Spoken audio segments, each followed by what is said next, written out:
Hello everyone, আমি প্রবীর ভক্ত, NISM certified and MP registered MFD. আসুন আজ জেনে নেই মিউচুয়াল ফান্ড কি ও কীভাবে কাজ করে।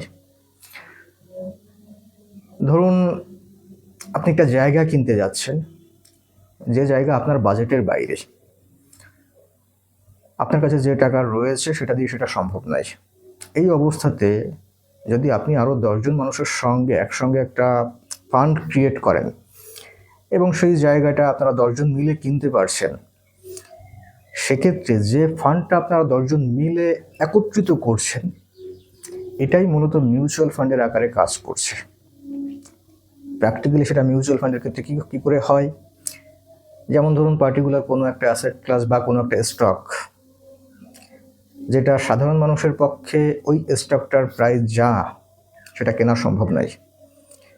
সেই অবস্থাতে সমস্ত ইনভেস্টর যারা আছে তাদের কাছ থেকে মিউচুয়াল ফান্ডের যে ট্রাস্ট, তারা যে টাকাটাকে একত্রিত করছে সেই টাকাটা দিয়ে পার্টিকুলার সেই স্টকটাকে কিনতে পারে।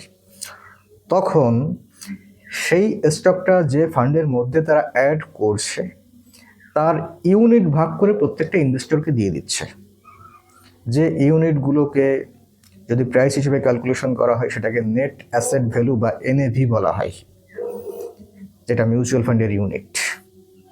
মূলত মিউচুয়াল ফান্ড এভাবে কাজ করে। এবার সেটা শুধুমাত্র স্টক তা নাও হতে পারে, সেটা গোল্ড হতে পারে, বন্ড হতে পারে, রিয়েল এস্টেট হতে পারে, বিভিন্ন সেক্টরে হতে পারে। সমস্ত মানুষের কাছ থেকে যখন মিউচুয়ালি টাকা কালেক্ট করে পার্টিকুলার একটা ফান্ড ক্রিয়েট করা হয়, সেই ফান্ড দিয়ে যখন কোনো অ্যাসেট ক্লাসকে পারচেস করা হয়, সেটাই অ্যাকচুয়ালি মিউচুয়াল ফান্ড।